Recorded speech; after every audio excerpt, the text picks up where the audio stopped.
$26,000 per year.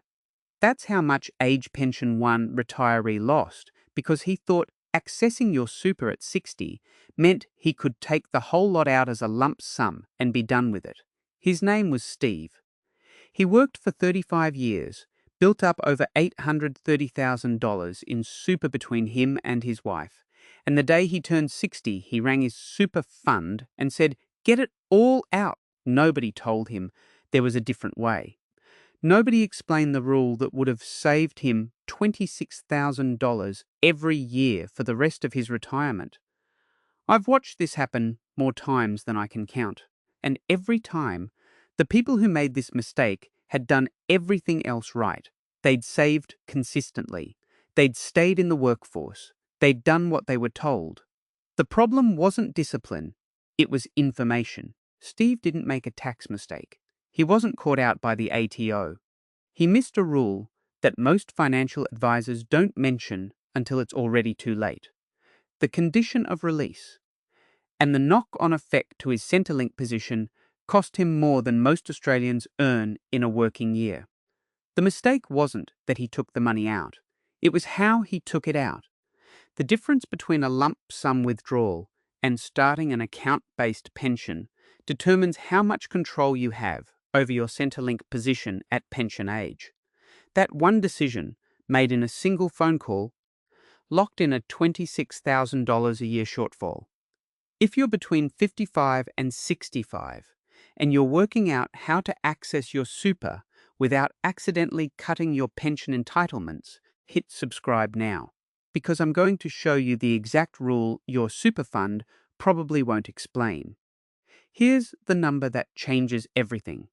A homeowner couple whose total assessable assets sit just under $499,000 receives the full age pension, roughly $47,000 a year at current rates. Now take a couple with $832,000 in total assessable assets, and their age pension drops to about $21,000 a year. That's a loss of $26,000 per year, every year, for the rest of their lives. And here's what makes that number genuinely confronting. The couple with $832,000 in assets didn't do anything wrong. They saved more. They worked longer. They were more careful with money than most. And the system reduced their pension by $26,000 a year for it. The mechanism is the asset test. Under the current rules, the age pension reduces by $3 per fortnight for every $1,000 of assessable assets above the threshold. For a homeowner couple, that threshold sits at $499,000 as of July 2026.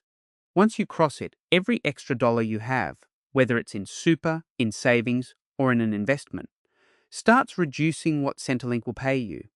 Run the numbers, and it works like this. A couple with assets just under $499,000 receives the full age pension of around $1,810 per fortnight, roughly $47,000 a year. A couple with $832,000 in total assessable assets has $333,000 above the threshold. At $3 per fortnight per $1,000, that's a reduction of $999 per fortnight. Their pension drops to about $811 per fortnight, roughly $21,000 a year. The annual difference is $26,000. On top of the asset test, the income test also applies. Centrelink deems your financial assets to earn a set rate of return, whether they actually earn that or not. Together, these two tests can erode a pension far faster than most people expect. Nobody is saying you shouldn't save for retirement. But if you're within 5 years of accessing your super, and you haven't thought carefully about how Centrelink will assess your assets at pension age, you could be working against yourself without realizing it. The people who get caught by this aren't the ones who were careless. They're the ones who saved diligently and assumed more was always better. Now, if you think the fix is simple, just pull your super out as a lump sum before you apply for the pension, You need to understand the one rule that can lock your money away for years. That's the condition of release. And it's where most people get into serious trouble. So what exactly is the condition of release, and why does it matter so much? The answer comes from the legislation, the Superannuation Industry Supervision Act, known as the SIS Act. This law defines the specific conditions that must be met before you can access your super. And the most misunderstood of those conditions applies to people aged 60 to 64. If you're between 60 and 64, you can access your super in full, but only if you've ceased an employment arrangement. That phrase is important. Not retired permanently, not left the workforce forever, ceased an employment arrangement, which means you can leave one job on a Friday, start a new one the following Monday, and still access your full super balance in between. The condition doesn't require you to stop working entirely. It requires you to have stopped working for at least one employer. To understand how this works in practice, think of it as 3 levels.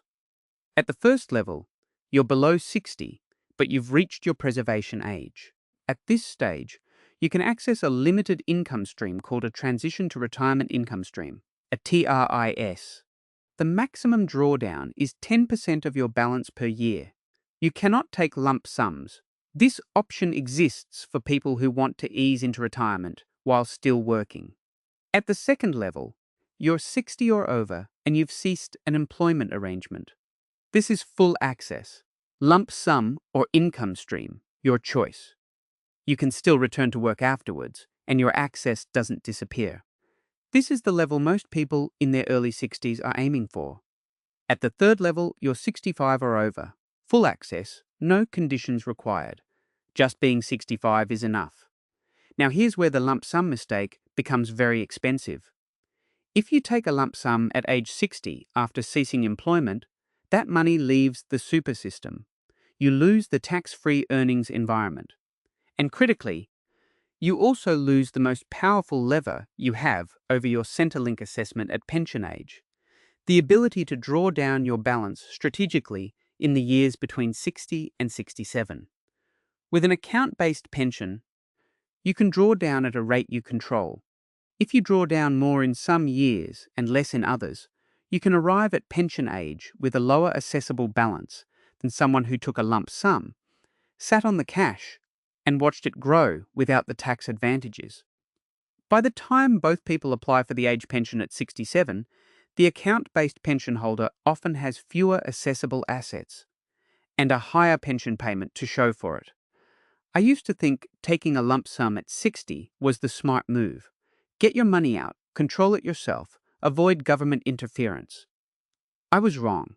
I didn't understand that once that money leaves the super system, you lose 2 things that are very hard to replace: tax-free earnings forever, and the flexibility to manage your Centrelink position by adjusting your drawdowns year by year. I want to be clear, I'm not a financial advisor, and I don't know your specific situation. But I've helped many people through this channel model their retirement scenarios. And the single biggest mistake I've seen is people accessing their super without understanding the condition of release rules first. So the right structure is an account-based pension, not a lump sum.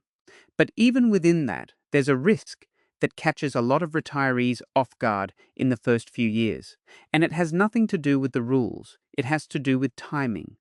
Consider what happened in 2008.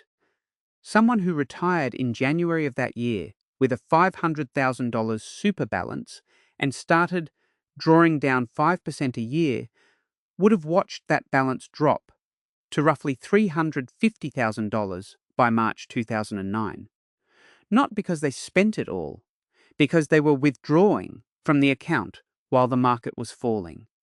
Every withdrawal locked in losses that the subsequent recovery couldn't fully undo. This is called sequence of returns risk, and it's one of the most underestimated dangers in the drawdown phase of retirement. The mechanics work like this.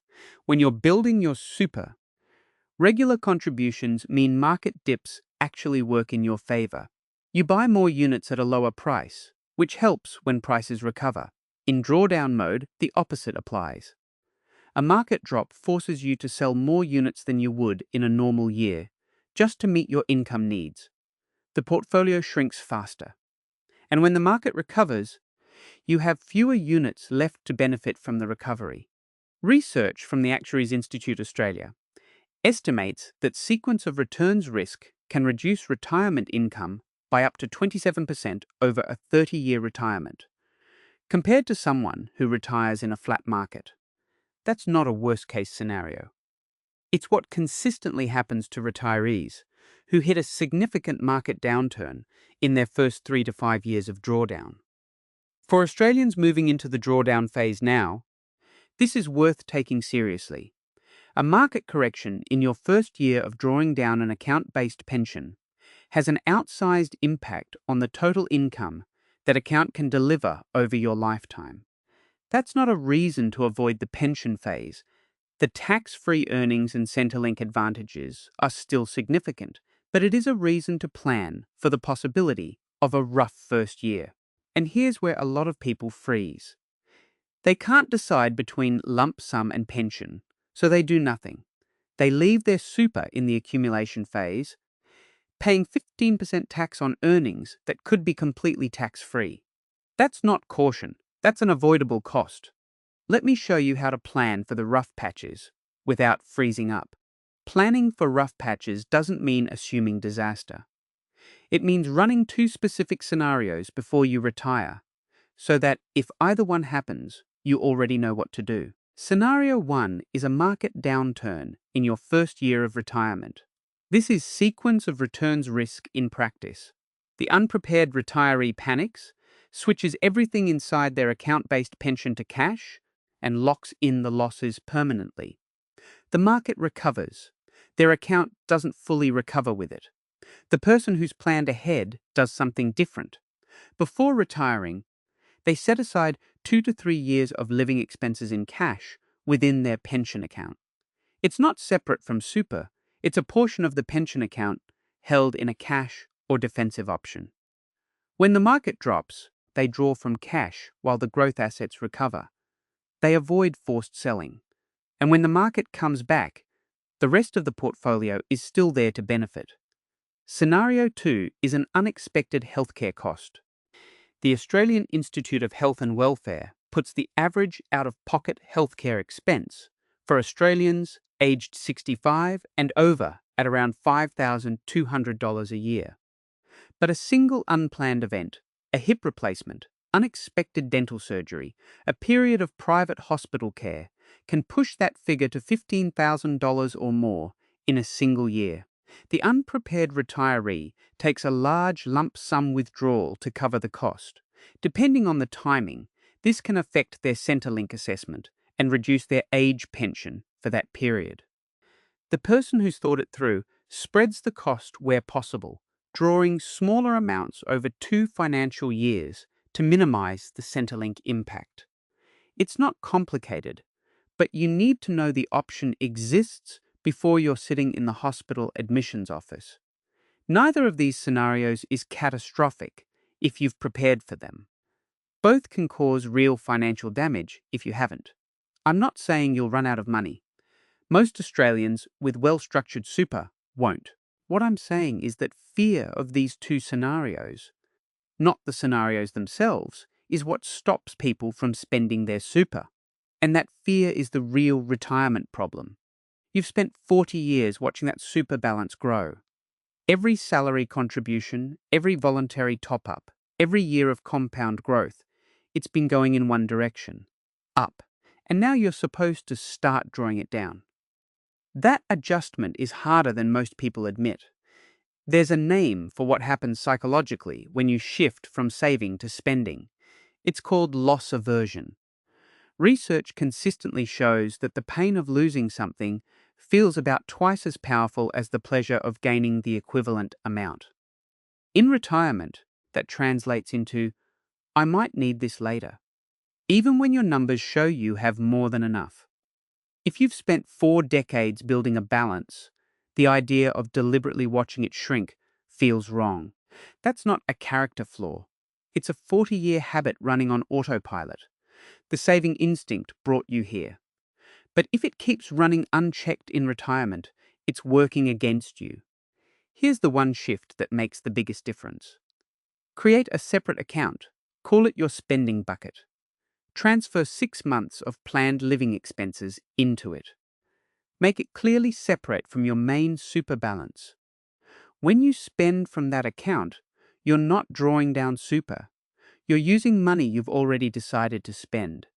The rest of your super stays invested, continues to earn, and you don't need to think about it every time you want to book a trip or repair the car. I'll be honest with you. I still catch myself hesitating.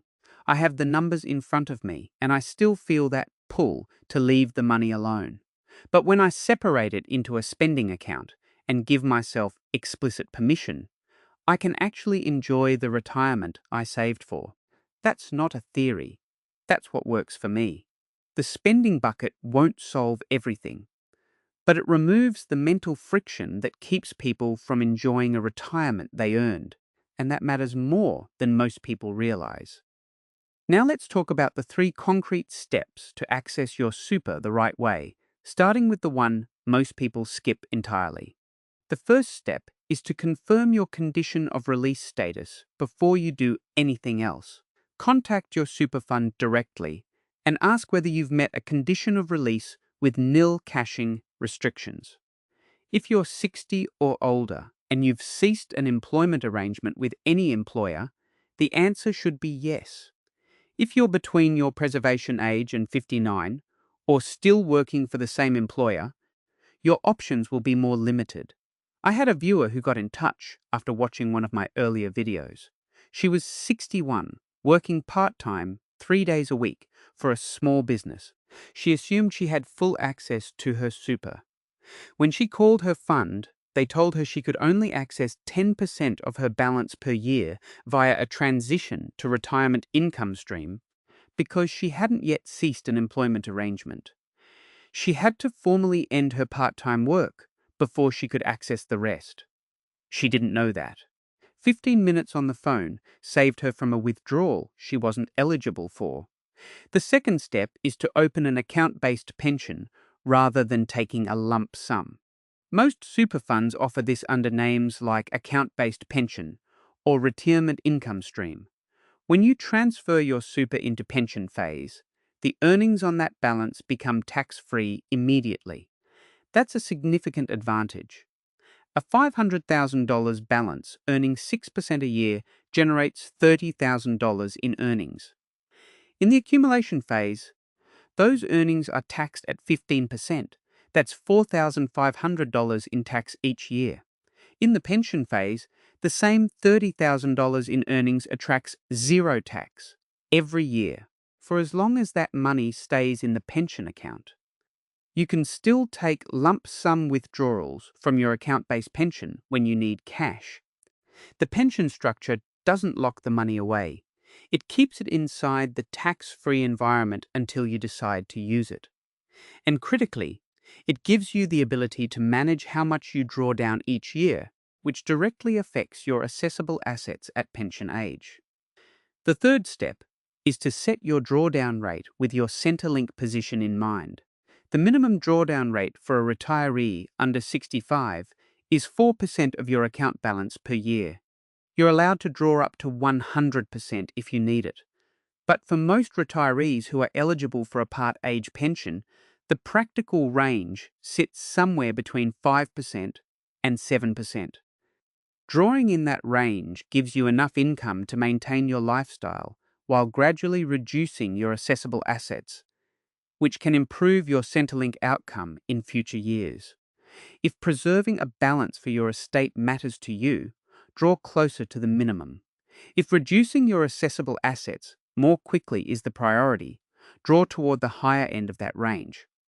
There's no single right answer. It depends on your income needs, your estate goals, and your Centrelink eligibility. That's a conversation worth having with a qualified advisor before you lock in a rate. If you're still watching this far in, you're taking this seriously. And that's exactly the right approach. Hit subscribe now so you don't miss the next video, where I walk through a real Australian couple and show you exactly how they structured their super to get both tax-free earnings and part-age pension at the same time. Let's bring it together. Accessing your super at 60 is possible, but the how matters far more than the when. The best structure is an account-based pension, not a lump sum, because it keeps your money inside the tax-free environment and gives you control over your Centrelink position as you approached pension age. The condition of release rule isn't complicated once you understand it. Cease an employment arrangement and you're eligible, and the psychological shift from saving mode to spending mode is the hardest part for most people, but a separate spending bucket makes it manageable. This channel is about helping Australians over 55 retire with confidence, not with confusion. I'm not a financial advisor, and I don't have all the answers, but I've spent years learning these rules, so you don't have to start from scratch. If you found this useful, hit subscribe. And if you know someone who's about to access their super and might be about to make the lump sum mistake, share this video with them. That's how we help each other retire better. The best way to access your super isn't complicated. It's specific. Know the rules. Use the right product. Spend without guilt. That's retirement done right.